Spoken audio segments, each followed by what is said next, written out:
You know, this is what makes college football fun, playing meaningful games in November. That's where every team wants to be, and that's exactly where we're at right now. We'll never apologize for a win, and I'm really proud of this team for persevering and continuing to find ways to win. It's encouraging to know that this team has resiliency. I'm proud this team came back focused and ready to put the FA win-loss behind them.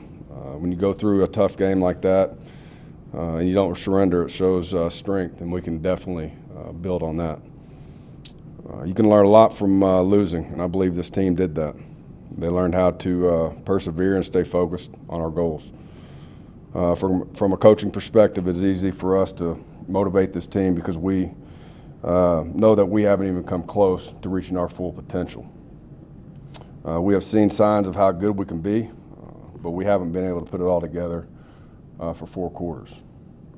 You know, we have won 3 of our conference games by a touchdown or less. That's a credit to this conference and how week in and week out how competitive it is.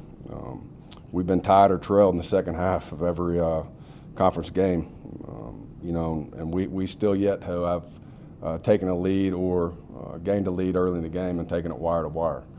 So that's something we need to continue to focus on. There are definitely reasons for us to be very optimistic about this team, but every week it's easy to see that we need to be more consistent and disciplined if we're going to accomplish our mission together. With that, I'll open it up. Coach, you mentioned obviously the struggle to pull away and win games wire to wire. Has that just been a mindset thing you've seen, or is that the other team adjusting well, or is it a combination of both, or what have you seen? I think it's a combination of both. You know, when you look at it, it's something we got to look at as a staff, and we have. We've talked about it already this week, and we've talked about it with our team. We've had very poor third quarters. I think our opponents outscoring us in the third quarter by a lot. I don't know the exact number, but I think it was by over 30 points or something like that. So that's something we've addressed. We'll make some changes, you know, kind of moving forward, coming out after halftime, getting our guys going. And some of us just, they got to realize, they got to see that this is something that we've struggled with, and some of the time it's just admitting you have a problem, right, and being able to fix it. So we understand.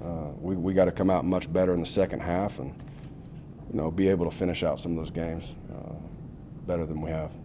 Louisiana Tech's offense is really balanced, extremely with the run and the pass. What have you seen from their offense that y'all need to do as a defense to prepare for them? Well, they're very consistent. They stress you out. Skip does a great job. You know, overall as a team, and you know, being an offensive guy, I know being involved in that system, he knows the system. He keeps it simple for his players. They're able to play fast, and they're able to make adjustments because their players are comfortable.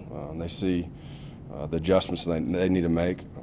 They're good at attacking your weaknesses, and we're going to have to be very sound, fundamentally sound. We're going to have to be way more consistent than we've been in the past, and it's going to be a very challenging game. We know what we're up against. It's a great team on the road, a team that's had a lot of success over the years, and it'll be an exciting challenge.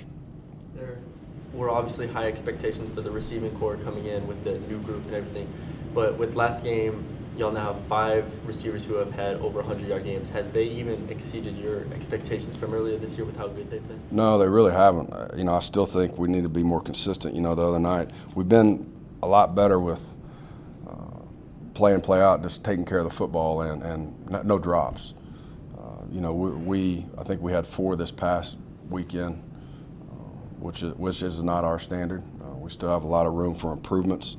And again, I think some of it's just the overall consistency within the team. That's something we need to do a much better job of. Every week, you know, depending on what people are trying to accomplish, you know, every game plan is different, every week's different. Guys step up. So I'm excited to see the fact that we got guys that can step up and make plays. But at the same time, I still feel like we haven't even come close to reaching our ceiling. You know, now 4-0 at home with last week's win. Why did you feel like that needed to be a goal when you came in and you really established it, that home wins were really important? It's pride. You know, you come in here and playing at home in front of your fans, in front of your alumni, your student base. You know, I just think it's important to, you know, stress the importance of giving them, you know, fun games to watch and a lot of excitement, a lot of pride in our house. Doesn't matter when, where, and if and how. You know, we need to make sure that, you know, we continue to be very competitive and win at home. What's your health situation going into this game? It's okay. It's not great, to be honest with you. It's not as bad as maybe some. And, you know, you're going to have bumps and bruises. You're going to have injuries this time of the year. So we got to continue to do a good job of making sure that, you know, we're putting them in successful situations such as taking care of their bodies. But I wouldn't say it's awful, Brett, but it's not. Again, we're banged up, a lot like LaTech's banged up too, you know. It looked like Josh kind of, as it went down in that game the other day, is he going to be available for this game? We'll see. I'm not it's very questionable right now. Just kind of see how the week goes. Everybody heals a little bit different, and so I can't say that either which way right this second. It's a little bit too early to figure out what's going to happen. Louisiana Tech has kind of been, you mentioned the success that Skip's had there. They've been remarkably consistent through the years. I think they've won bowl games in the last 4 years. Is that something you guys look to as a program, as something the level you want to get to? Is that the type of thing you want to emulate? Absolutely. There's no doubt. I mean, that's, you know, when I got here, I talked about the consistency of competing for championship, not just one and done or every few years, but I still think I've said a lot, it's about consistency and building a program that consistently will compete for championships, win bowl games, go to bowl games. That's something we're striving to do. And, you know, Louisiana Tech's done a great job over the years. You know, started with Sonny Dykes, you know, the job he did there, the consistency he built. And Skip's done a great job of coming in and continuing that tradition. So that's something that, yeah, we're definitely looking forward to. Their quarterbacks, you know, been pretty solid this year. What is it about Jamar that makes him, you know, effective? He's poised, very accurate, you know, knows where to go with the ball. I think the biggest thing is just being familiar with the system, understanding that he's getting the playmakers the ball, you know, and he plays smart, doesn't make a lot of mistakes. Jeffrey has been in the past. He hasn't finished his seasons before. So going forward, with especially coming off last week with the neck injury or the neck incident, and then the fumble and everything, how important is it that y'all keep his durability at a high level, and what are y'all trying to do to maintain that? Well, we're always doing everything possible to maintain it. You know, again, he's done a great job, and you know, and a lot of it you have to take ownership as a player to make sure you take care of your body, whether it's hydration, whether it's nutrition, whether it's continuing to keep your weight up, your muscle up in the weight room. So there's a lot of things that go into that side of the thing. You know, but again, as a running back, you're going to be banged up at some point in the year. I don't care who you are, you're going to have bumps and bruises and sore. You got to fight through it, and you got to continue to take care of yourself. But more importantly, Jeff, you know, the other night we just got to take care of the football. You know, Jeffrey runs extremely hard, and sometimes that gets him in trouble. You know, when he's in traffic and he's gaining, you know, he's really breaking tackles or driving for extra yardage and being relentless. That's when he's, over the past, struggled with ball security because it's an effort almost. And so he's got to be smarter with just putting two hands on the ball in traffic, just like we stress and talk about, and we do every single day in practice. You got to carry it over to the field, but he'll bounce back. Keyshawn's approaching a pretty big milestone in his career. Can you talk a little bit about what he has done for this program during your tenure here? Keyshawn McClain? Yeah. So, yeah, I think the first thing is his attitude. I mean, he loves football, and he works extremely hard every single day in practice. You know, he brings an attitude and a toughness to our defense and a confidence, you know, and he plays very physical. And that's the one thing that I can say about Keyshawn is he's going to show up and he's going to play a physical brand. He loves getting downhill and making tackles, and he's made a lot for us. So, overall, I love his attitude. I love his effort, and that's why he's, one of our team leaders. You talked about at the beginning of the year that you kind of needed him to be, an example or kind of lead this team. Has he reached that goal throughout this year? Yeah, I think he's. Again, we're growing every single day in our leadership roles, and we got to continue to not only with Keyshawn, we all got to get better, but at the same time, we got to continue to mentor younger guys and develop younger guys to be able to step up in that role when it's their time, and that's something that we're always striving to do every single day. So he's done a great job with that group, and he's got to continue to do a good job of mentoring and helping others grow as well. Is he just a mature guy at this point in his career? Yeah, he's been around it. He's been here for a long time, and he's a very smart football player. I think being with Coach Ref, understanding them being on the same page, meeting every single day, he gets a lot of extra work in, that's what it takes. It's no different than a quarterback. You're just another coach on the field. So, I think his experience has really helped him.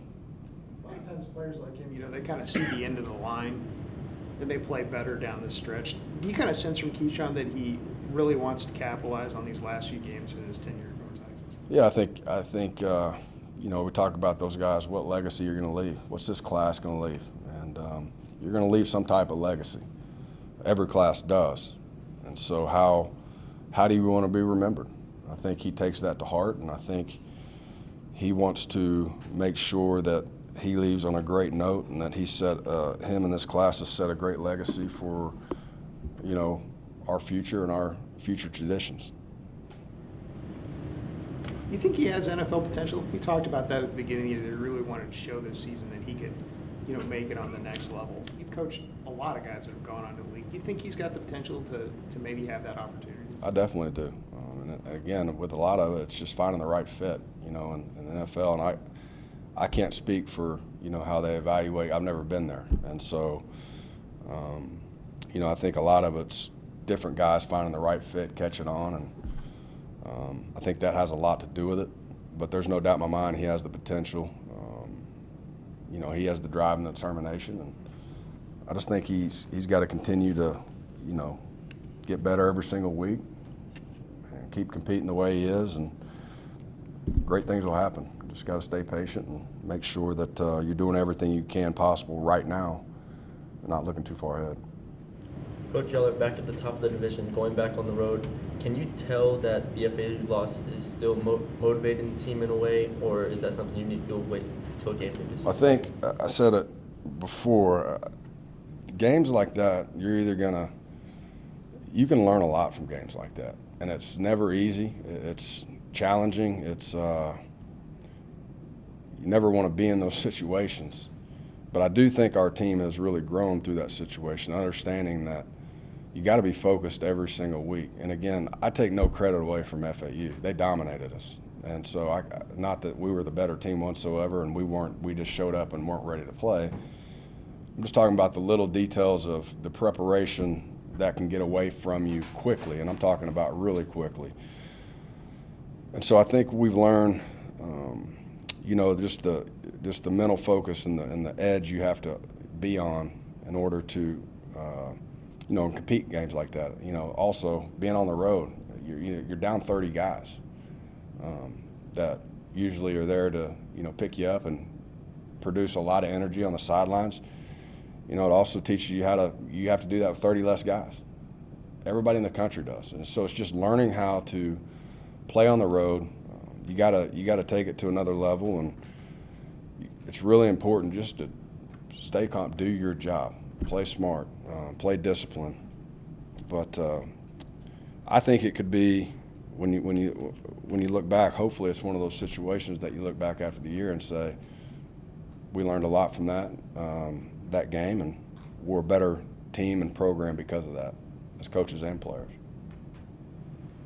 One more thing on Keyshawn there. He has the young son. Do you think that impacted him, just being a father and having somebody else to look after? You'd have to ask Keyshawn that, but you know, I definitely, being a father, you know, you always want to do the best for your family. You want to do everything possible to, you know, put yourself in a great situation to have success and be able to provide for your family.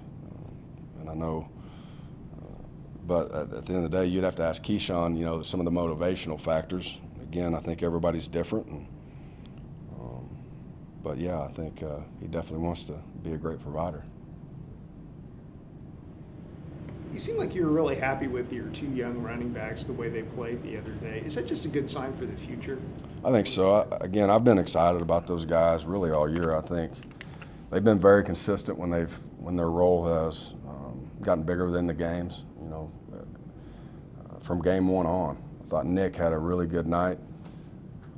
You know, he should have had probably about 140 or 50 yards. He got about a 68, 70-yarder called back. They're doing a great job understanding, you know, the defense is seeing protections, and they're playing physical, you know. But I'm excited about. I think our future is really bright at that position. I think both guys are going to make a lot of plays for us. They just got to, you know, again, just like everybody else, we got to stay consistent on getting a day better and making sure that you know, we don't get too far ahead of ourselves. We never want to feel like we've arrived. Sometimes you've seen young guys that play well and at a high level early.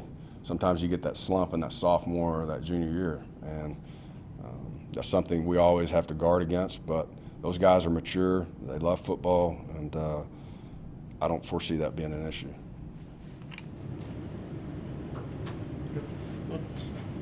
Thanks, Coach. Appreciate it. Thank you.